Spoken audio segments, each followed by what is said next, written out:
Civil discipline. It's something the Empire achieved long ago. Hi, I'm your host Heatwave, and in today's episode, we're looking into the law and justice of the Empire.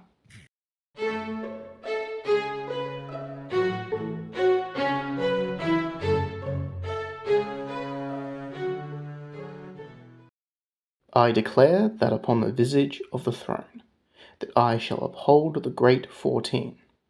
I shall sow no rest and no pause in my benediction of the guilty and shielding of the innocent.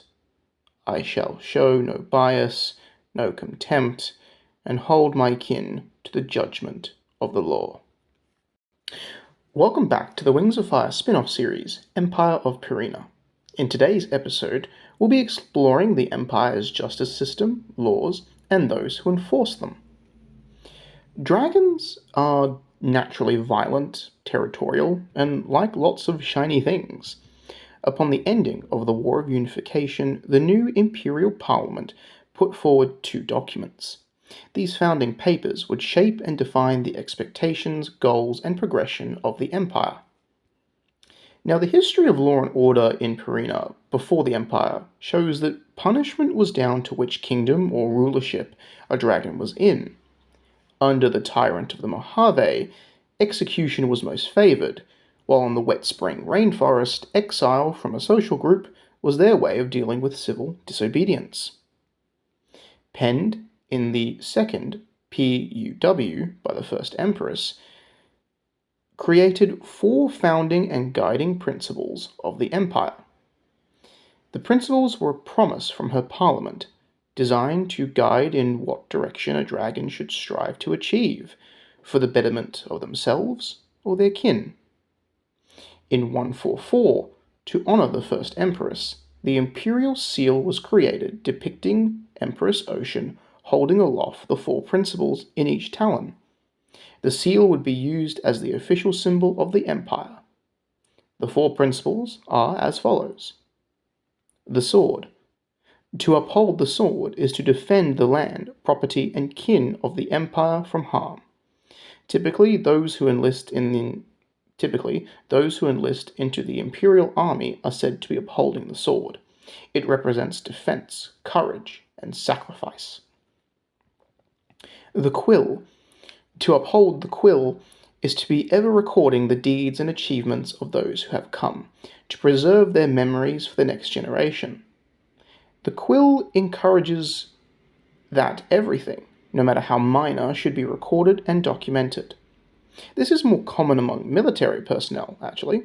Some inductii march to battle with scrolls and scripture nailed to their armor. These parchments are records of deeds, oaths, or stories to remind them of the armsman of why he is fighting and the costs of not upholding the sword. The scroll.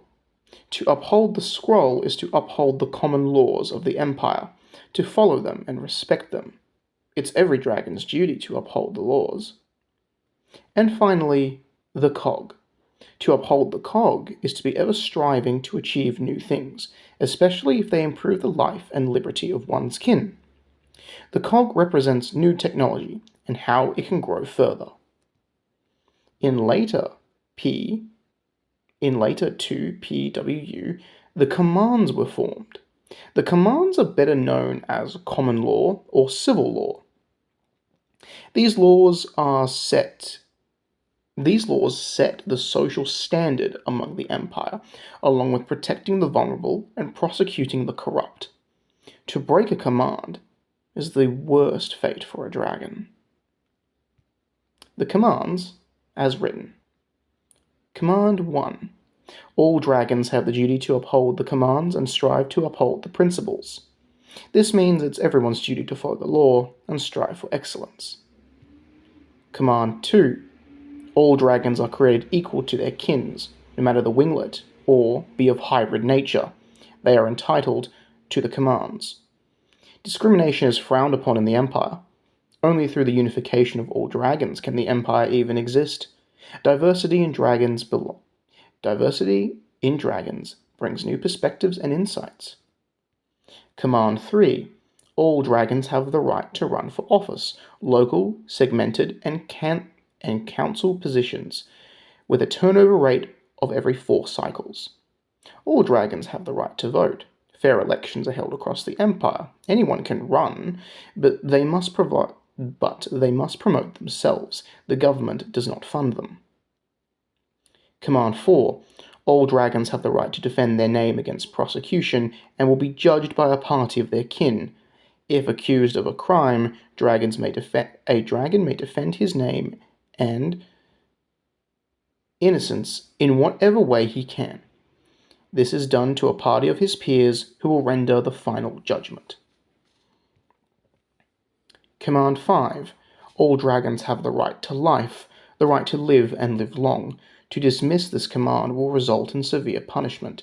Murder or the purposeful death of a dragon is met in kind as laid out in Command 9. Command 6.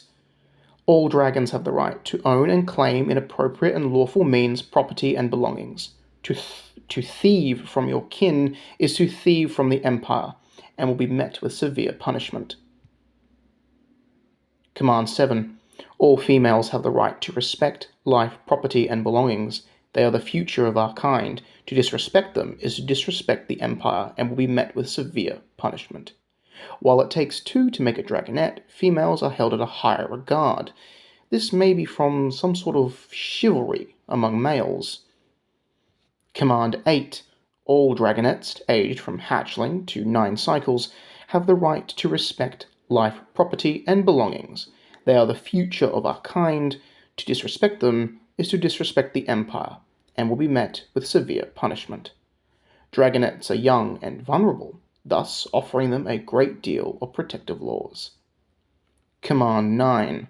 To take the life of your kin, it shall be repaid in your own blood. Command 10. Law enforcement must protect and uphold the commands, lest they are judged by them. This law prevents corrupt actions by law enforcers going unpunished. They too are held to account by the laws they preach. Command 11. All dragons must respect the environment, respect the land and the sea. The dismissal of this command will be met with severe punishment. The dragons of Pareena itself have a deep connection to their lands. It's in their names, Seawing, Sandwing, etc. It is law to take care of these lands and to pay respect to the bounty of resources that Pareena provides. Command 12. All dragons must respect the dead. They have done their part. Let them lie in peace. To dismiss this command is to insult the fallen, and you will meet them soon enough. This law prevents grave robbing or using the name of the dead to further gain by the living. Some dragons, though, venerate the dead. They carry bones or skulls to honor their former family, comrades in arms, or former heroes of the empire. But these bones are typically fake. Command 13. Serve your empire, serve your imperator, serve your kin. This is more of a command in the command sense than a law. It has no punishment, but it's a reminder that selflessness, compassion, and dedication is what the empire asks of its winglets. Command 14. Loyalty to the imperator above all, or face judgment. Of course, there are more laws out there. Local and regional laws may be different, and inside the Parliamentary Council itself, there are many rules about conduct and integrity. The military has its own set of sub-laws regarding military conduct, rules of engagement, and the deployment of special weapons, like chemical weapons. The Imperial Army does have its own military police force, but their responsibility is to coordinate troop movements behind the lines and traffic control. It's expected that every dragon knows the 14 laws, and it is taught in the modern education system. These laws, while harsh, have seen a non-existent crime rate and a 0% reoffender rate. The common punishment for crimes or law breaking is a simple on-the-spot execution. The Empire has no place for murder, extortion, thievery, or debauchery. If a dragon is caught, the law enforcers will document the dragon and their crime. Next, they'll gather up a few dragons of the local community and read out their list of crimes. This public jury will then judge the accused on their actions, hearing their plea for innocence. The jury will make a vote. If found guilty, the dragon will be executed on the spot by an enforcer. If the jury sees remorse and willingness to repent, a jury will claim that the dragon must serve a sentence. There is no jail or prison in the Empire. Sentences are either 2 to 3 cycles working in a labor camp. Once a sentence is finished, they walk free, changed, and hopefully humbled. Now let's look at who enforces the laws. Ironically, they are called law enforcers, or just enforcers for short. I'll start at the top of their organizational structure and work down to the individual enforcer. At the top is the Department of Law and Internal Affairs. This department is young, only being founded in 1104. Before this time, law enforcement was handled by garrisons of Imperial Army troops, but military officials forewarned that if an external threat attacked and the army was called forth, it would leave no one to control the civil service. They argued that a separate department should be created to handle this. They agreed to transfer at least 1/4 of the army's assets and manpower to this new police organization. It all seemed to be going well. Many of the other department leads agreed to this idea, but there was one bump in the plan. The first city was to come under the jurisdiction of not only these new law enforcers, but also the custodian guard. This did not sit well with the venerable palace guard. Since the War of Unification, the custodians have stood for the throne, the government, and the imperator. They don't waste their time dealing with petty crimes of others. The custodian's representative was outraged at the proposal. It could potentially compromise the primary duty of the custodian guard. This set back the creation of the department by 3 cycles as it went into further negotiations. Upon the formation of the Department of Law and Internal Affairs, it took a seat in the Parliamentary Council. This department is responsible for funding and representing the law enforcers and running the labor camps across the empire. Each region has its own formation of law enforcers, the size of which varies depending on the region. Larger areas such as the Mojave and Tail Islands have a larger formation of enforcers compared to, say, the marshlands. Each regional formation is led by the judicators. These senior officers are responsible for organizing their subordinates, recruiting and training their enforcers. Taking after army officers, the judicator wears a large steel plume above his head. Law enforcers are typically stationed in highly populated areas. They have a dedicated building called a watch house. These serve as local barracks, armories, and administrative locations. A watch house is led by a watch sergeant, who then organizes his subordinate enforcers into patrols. The lowest rank is the enforcer. They are the basic patrolmen. So let's now break down the gear and equipment that an enforcer can carry. An enforcer doesn't carry much, not like the Imperial Army. From top, each enforcer wears a brow hood that hangs below the jaw. These hoods were introduced not only for a bit of intimidation, but it hides the expression of the enforcer, removing all sense of bias or compassion as they conduct their duty, no matter how messy it could get.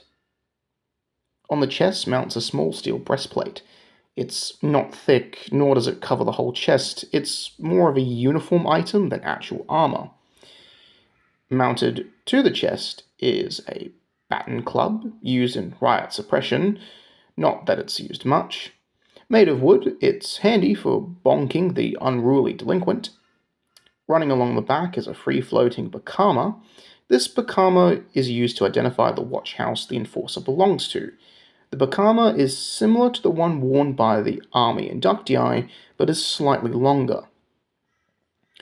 Along with the breastplate is mounted an ink pot for use for writing. Strapped to the thighs is a free-flowing belt sitting under the belly. All sorts of items could be carried on this belt. Here, our example enforcer carries his holstered laser pistol and a few blank scrolls. I won't go into great detail of the firearm carried by enforcers, as I'll save that for a more dedicated episode, but in short, it's exactly the same as the one issued to army troops, and used to deliver their benediction. During the War of the Red Sands, the local enforcer garrison at Shady Sands was called up for service. While they weren't military trained, they did have a sizable armory. The Shady Sands enforcers never saw combat, but in the coastal town of California, their local garrison did assist what was left of the border guard to hold back the Soviet advance.